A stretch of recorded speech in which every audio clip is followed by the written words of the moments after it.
नमस्कार विद्यार्थी मित्रांनो. स्वागत आहे तुमचं पुन्हा एकदा एम-पी-सी लायब्ररी या यूट्यूब चॅनलमध्ये. तर सुरू करूयात 28 जून 2025 रोजीच्या चालू घडामोडी. तर आजची पहिली बातमी आहे अंजी खड्ड पूल याविषयी. तर हा जो पूल आहे हा जम्मू काश्मीरमध्ये बांधलेला देशातील पहिला केबल स्टे रेल्वे पूल आहे. आता तुम्ही एक गोष्ट लक्षात घ्या. ज्यावेळी अशी कोणती घटना तुमच्या वाचनास येईल की देशामध्ये पहिल्यांदाच काहीतरी झालेलं आहे किंवा पहिली कोणती तरी बातमी आहे, तर ती आवर्जून लक्षात ठेवण्याचा प्रयत्न करा. कारण अशा घटनांवर आयोग असेल किंवा वेगवेगळ्या स्पर्धा परीक्षा असतील, वारंवार प्रश्न विचारतात आणि ही बातमी देखील त्याच कॅटेगरीमधली आहे. जम्मू काश्मीरमध्ये देशातील पहिला केबल स्टे रेल्वे पूल बांधलेला आहे. आता हा नेमका कुठे आहे? तर हा आहे जम्मू काश्मीर मधील रियासी या जिल्ह्यामध्ये. आणि हा जो अंजी खड्ड पूल आहे हा कोणत्या नदीवर आहे? तर ऑब्व्हियसली अंजी खड्ड या नदीवर आहे. याच नदीवरून या पुलाचं नाव पडलेलं आहे. आणि ही जी नदी आहे ही अंजी खड्ड ही चिनाब नदीची उपनदी आहे. त्यासोबतच या हा जो पूल बांधलेला आहे तुम्ही बाजूच्या चित्रामध्ये देखील पाहू शकता. तर हा जो पूल आहे याचे उद्दिष्ट काय? तर कटरा बनिहाल रेल्वे मार्ग जोडणे. आणि हा जो कटरा बनिहाल रेल्वे मार्ग आहे हा उधमपूर श्रीनगर बारामुल्ला रेल्वे प्रकल्पाचाच एक भाग आहे. तर या पुलाबद्दल अजून काही वैशिष्ट्यांचा आढावा घेऊया. तर अगोदर सांगितल्याप्रमाणे देशातील पहिला केबल स्टे रेल्वे पूल आहे. याची उंची जी आहे ती 331 मीटर आहे. याची जी लांबी आहे ही 473.25 मीटर आहे.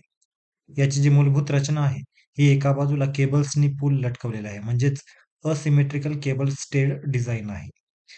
या पुलासाठी एकूण 96 केबल्स वापरण्यात आलेले आहेत, जे जगातील काही उत्कृष्ट तंत्रज्ञान वापरून लावण्यात आलेले आहेत. आणि यातील जो मुख्य टॉवर आहे, जो मधोमध आपल्याला जो दिसतोय या चित्रामध्ये, तर या मुख्य टॉवरची जी उंची आहे, ही आहे 193 मीटर. म्हणजे साधारण 50 मजल्यांची जी इमारत असते, त्याची जेवढी हाईट असेल, तेवढी या मुख्य टॉवरची हाईट आहे. आता अंजी खड्ड पूल यानंतर पुढची बातमी आहे, ती म्हणजे डॉक्टर जब्बार पटेल यांना राजर्षी शाहू पुरस्कार जाहीर झालेला आहे. आता हा देखील पुरस्कार महत्त्वाचा आहे. कारण हा जो पुरस्कार आहे, हा महाराष्ट्र शासनातर्फे जाहीर केला जातो. अं, या अगोदर राजर्षी शाहू महाराज पुरस्कार याबाबत थोडक्यात माहिती पाहूया. अ, आत्ताच मी सांगितल्याप्रमाणे याचे जे संस्थापक किंवा प्रस्तावक आहेत, हे आहेत महाराष्ट्र शासन. या पुरस्काराचा जो उद्देश आहे, हा समाजातील सामाजिक न्याय, समता, शिक्षण आणि बहुजन कल्याणासाठी उल्लेखनीय कार्य करणाऱ्या व्यक्ती किंवा संस्थांना गौरवणे. आणि त्यासोबतच ऑब्व्हियसली ज्या अर्थी या पुरस्काराचं नाव राजर्षी शाहू महाराज पुरस्कार आहे, त्याचाच एक महत्त्वाचा भाग म्हणजे शाहू महाराज यांच्या विचारांचा प्रचार व प्रसार करणे. हा महाराष्ट्रातील सर्वोच्च सामाजिक पुरस्कारांपैकी एक मानला जातो. तर या वर्षीचाच म्हणजे 2025चा डॉक्टर जब्बार पटेल यांना हा पुरस्कार जाहीर झालेला आहे. तर 2024चा पन्नालाल सुराणा यांना हा जाहीर झाला होता. 2023चा डॉक्टर अभय बंग व डॉक्टर राणी बंग यांना हा जाहीर झाला होता. तर 2022चा डॉक्टर जनार्दन वाघमारे यांना हा पुरस्कार जाहीर झाला होता. लक्षात घ्या, विविध परीक्षेमध्ये आणि स्पेसिफिकली कंबाईनच्या परीक्षेमध्ये जी एम-पी-एस-सी मार्फत घेण्यात येते, यामध्ये पुरस्काराविषयी वेगवेगळ्या पद्धतीने प्रश्न विचारले जातात. आणि बऱ्यापैकी आजकाल आयोगाचा जो ट्रेंड दिसतो, पद्मश्री असेल, पद्मभूषण असेल किंवा पद्म पुरस्काराव्यतिरिक्त आता महाराष्ट्रातील वेगवेगळ्या पुरस्कारांवर देखील प्रश्न विचारण्याची जी काही टेंडन्सी आहे, ती आयोगाची वाढलेली आहे. त्यामुळे हा जो राजर्षी शाहू पुरस्कार, जो महाराष्ट्र शासनाचा पुरस्कार आहे, याबाबत आपण माहिती असणं आवश्यक आहे. आता यावर्षीचा जो पुरस्कार डॉक्टर जब्बार पटेल यांना भेटलेला आहे, यांच्याबद्दल थोडक्यात माहिती पाहूया. डॉक्टर जब्बार पटेल हे वैद्यकशास्त्रातील पदवीधर आहेत आणि वैद्यकशास्त्रातील पदवीधर असतानाही त्यांनी आपले करिअर रंगभूमी आणि चित्रपटसृष्टीत घडवलेले आहे. त्यांनी थिएटरमध्ये क्रांती घडवून आणलेली आहे. प्रोग्रेसिव्ह ड्रामा असोसिएशन म्हणजे PDAच्या माध्यमातून सामाजिक आणि राजकीय आशय असलेली नाटके रंगमंचावर त्यांनी आणलेली होती. त्यासोबतच डॉक्टर पटेल यांनी थिएटर अकॅडमी नावाची प्रायोगिक नाटकांसाठीची नाट्यसंस्था स्थापन करून मराठी रंगभूमीच्या इतिहासात आपली महत्त्वाची कामगिरी बजावलेली आहे. आता त्यांचे महत्त्वाचे चित्रपट आपल्याला वेगवेगळ्या परीक्षांमध्ये विचारले जाऊ शकतात. नुकताच जो राज्यसेवा मुख्य परीक्षा 2024 जो पेपर झालेला आहे, त्यामध्ये डॉक्टर जब्बार पटेल यांच्या चित्रपट दिग्दर्शक याविषयी प्रश्न विचारण्यात आलेला होता, की त्यांनी कोणकोणते चित्रपट दिग्दर्शित केलेले आहेत. आणि नुकताच हा प्रश्न आलेला आहे आणि त्यांना आता पुरस्कार देखील भेटलेला आहे. त्यामुळे आयोगाचा या गोष्टीवर नजर जाऊ शकते आणि यावर प्रश्न तयार होऊ शकतो. त्यामुळे त्यांनी दिग्दर्शित केलेले चित्रपट आहेत. सर्वप्रथम सामना, जो 1974 साली रिलीज झालेला आहे. हा सामाजिक अन्यायावर भाष्य करणारा चित्रपट आहे. त्यानंतर सिंहासन 1979 साली, जो राजकारणावर आधारितच उत्कृष्ट कलाकृती समजला जातो. त्यानंतर जैत रे जैत, जो 1977 साली दिग्दर्शित केलेला आहे. त्यानंतर डॉक्टर बाबासाहेब आंबेडकर, हा 2000 साली दिग्दर्शित केलेला आहे. हा जो चित्रपट आहे, हा एक जीवनपट चित्रपट असून याला राष्ट्रीय पुरस्कार देखील भेटलेला आहे. त्यासोबतच लक्ष्मीकांत बेर्डे अभिनीत एक होता विदूषक, हा 1992 साली दिग्दर्शित केलेला आहे. त्यासोबतच 1982 साली उंबरठा हा चित्रपट देखील त्यांनी दिग्दर्शित केलेला आहे. आता त्यांना विविध म्हणजे डॉक्टर जब्बार पटेल यांना विविध पुरस्कार आणि सन्मान देखील भेटलेले आहेत. अनेक राष्ट्रीय व आंतरराष्ट्रीय पुरस्कार त्यांना भेटलेले आहेत. त्यासोबतच राज्य शासनाचा गौरव पुरस्कार देखील त्यांना भेटलेला आहे. तसेच त्यांना विशेष दिग्दर्शनासाठी सत्यजित राय पुरस्कार देखील भेटलेला आहे. त्यांची एकंदरीतच जी काही चित्रपट कारकीर्द होती, त्यातून त्यांचा एक वैचारिक ठसा दिसून येतो. समाज प्रबोधन असेल, दलित चळवळ असेल, लोकशाही मूल्ये असेल, यांचा प्रभाव देखील त्यांच्या कामात प्रकर्षाने दिसतो. यापुढील बातमी आहे नीरज चोप्राचे जेतेपद. नीरज चोप्राने नुकतेच झेक प्रजासत्ताक येथे झालेल्या गोल्डन स्पाइक ॲथलेटिक्स मीट स्पर्धेमध्ये सुवर्णपदक जिंकलेले आहे. आता नीरज चोप्रा या आणि त्यांच्या कामगिरीविषयी आपल्याला माहिती असेलच. मागच्या 4 ते 5 वर्षामध्ये अतिशय सातत्यपूर्ण कामगिरी करणारा हा ॲथलेटिक खेळाडू आहे आणि भारतासाठी नक्कीच अभिमानास्पद कारकीर्द त्याची राहिलेली आहे. तर ही जी स्पर्धा होती गोल्डन स्पाइक ॲथलेटिक्स मीट स्पर्धा, ही स्पर्धा ओस्ट्रावा जे झेक प्रजासत्ताक या देशातील आहे, तिथे ही आयोजित करण्यात आली होती आणि यामध्ये विजयी थ्रो त्यांनी 85.29 मीटर इतका लावलेला होता. आता नीरज चोप्राविषयी थोडक्यात माहिती पाहूया. तर नीरज चोप्रा याचा जन्म 24 डिसेंबर 1997 रोजी खंड्रा, हरियाणा येथे झाला. अ, त्यासोबतच भारतीय सेनेमध्ये सुभेदार या पदावर तो कार्यरत आहे. त्यानंतर नीरज चोप्राची महत्वाची कामगिरी आजपर्यंत काय राहिलेली आहे? तर 2020 टोकियो ऑलिम्पिक या स्पर्धेमध्ये सुवर्ण पदक त्याने भारतासाठी जिंकलेले आहे आणि हे जे सुवर्ण पदक होते, हे भारतासाठी ॲथलेटिक्समधील पहिले सुवर्ण पदक होते.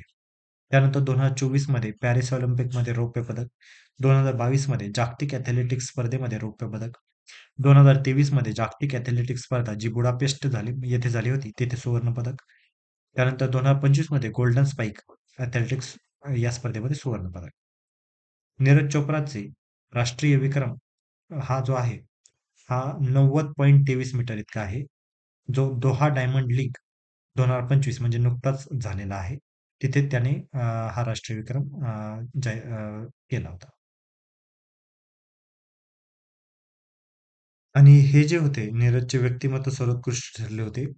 त्यांनी 90 मीटर प्रथमच पार करत या खेळाडूंमध्ये स्थान मिळवले होते आणि भारतीय राष्ट्रीय विक्रम देखील मोडला होता.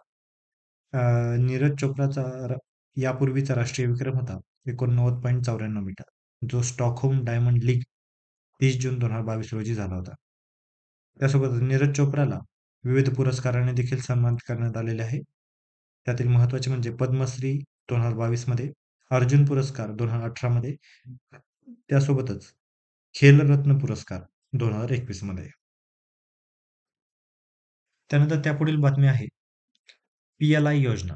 आता पी-एल-आय योजना या संदर्भात नुकतीच एक बातमी समोर आलेली आहे, ती म्हणजे पी-एल-आय योजनेअंतर्गत केंद्र सरकारने इलेक्ट्रॉनिक्स, औषध निर्माण यांसारख्या 12 क्षेत्रांना एकूण 21,534 कोटींचे वितरण केलेले आहे.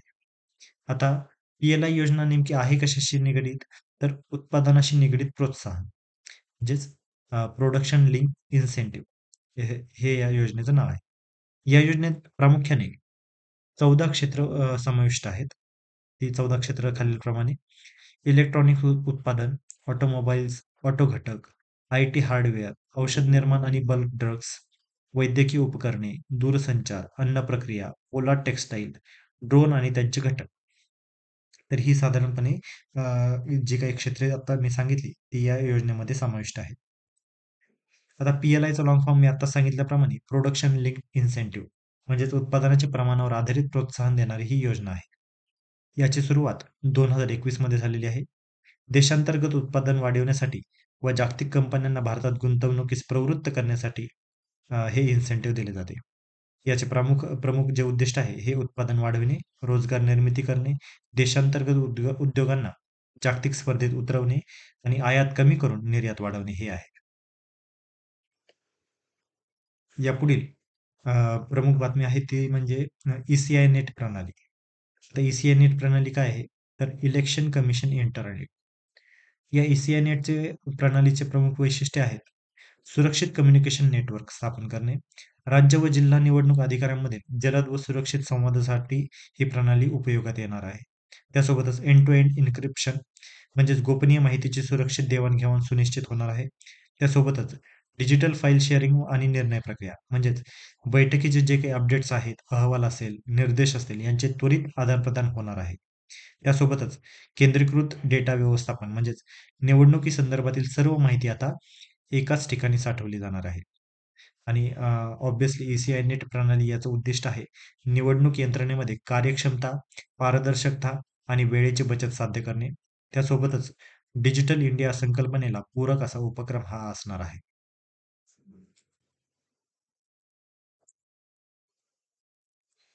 तर आजच्या दिवसाचा आता आपण प्रश्न बघूया. नीरज चोप्राने कोणत्या स्पर्धेमध्ये त्याचा स्वतःचा रेकॉर्ड मोडीत राष्ट्रीय विक्रम नोंदवला होता? आता प्रश्न पुन्हा एकदा मी नीट वाचतो. नीट लक्ष द्या. नीरज चोप्राने कोणत्या स्पर्धेमध्ये त्याचा स्वतःचा रेकॉर्ड मोडत राष्ट्रीय विक्रम नोंदवला होता? आता आपण जी थोड्या वेळापूर्वी बातमी पाहिली, तर ती होती नीरज चोप्राने एका स्पर्धेमध्ये सुवर्ण पदक जिंकले होते. परंतु त्या स्पर्धेमध्ये त्याने स्वतःचा राष्ट्रीय विक्रम नव्हता मोडलेला. त्याने फक्त सुवर्ण पदक जिंकले होते. तर बऱ्याच वेळा आपला कन्फ्युजन या बाबतीत होऊ शकतं. कारण नीरज चोप्राने वेगवेगळ्या स्पर्धांमध्ये वेगवेगळी पदकं आपल्याला मिळवून आणलेली आहेत. परंतु त्याने राष्ट्रीय विक्रम कोणत्या स्पर्धेमध्ये मोडला, ही स्पर्धा आपल्याला माहिती असणं आवश्यक आहे. तर पर्याय क्रमांक 1 आहे गोल्डन स्पाइक एथलेटिक्स मीट स्पर्धा. दुसरा पर्याय आहे दोहा डायमंड लीग. तिसरा पर्याय आहे जागतिक एथलेटिक्स स्पर्धा आणि चौथा पर्याय आहे टोकियो ऑलिम्पिक. तर यातील दुसरा पर्याय जो आहे दोहा डायमंड लीग 2025 या स्पर्धेमध्ये नीरज चोप्राने त्याचा स्वतःचा रेकॉर्ड मोडत राष्ट्रीय विक्रम नोंदवला होता आणि पहिल्यांदाच 90 मीटर हे अंतर पार केले होते. त्यामुळे ही बातमी आपल्याला विशेष करून खास ठरते. त्यामुळे ही संपूर्ण बातमी आपल्याला लक्षात ठेवणं गरजेचं आहे. तर या होत्या आजच्या दिवसाच्या चालू घडामोडी. तर अशाच अधिकाधिक छान-छान कंटेंटसाठी आणि स्पर्धा परीक्षातील उपयोगी कंटेंटसाठी आमची MPSC लायब्ररी या YouTube चॅनलला फॉलो करायला विसरू नका. आम्ही इतर सर्व सोशल मीडिया प्लॅटफॉर्म जसे की Telegram असेल, WhatsApp असेल, Facebook असेल, या सर्व प्लॅटफॉर्मवर आम्ही आहोत. तर तुम्ही या सर्व प्लॅटफॉर्मवर आम्हाला फॉलो करायला विसरू नका. धन्यवाद.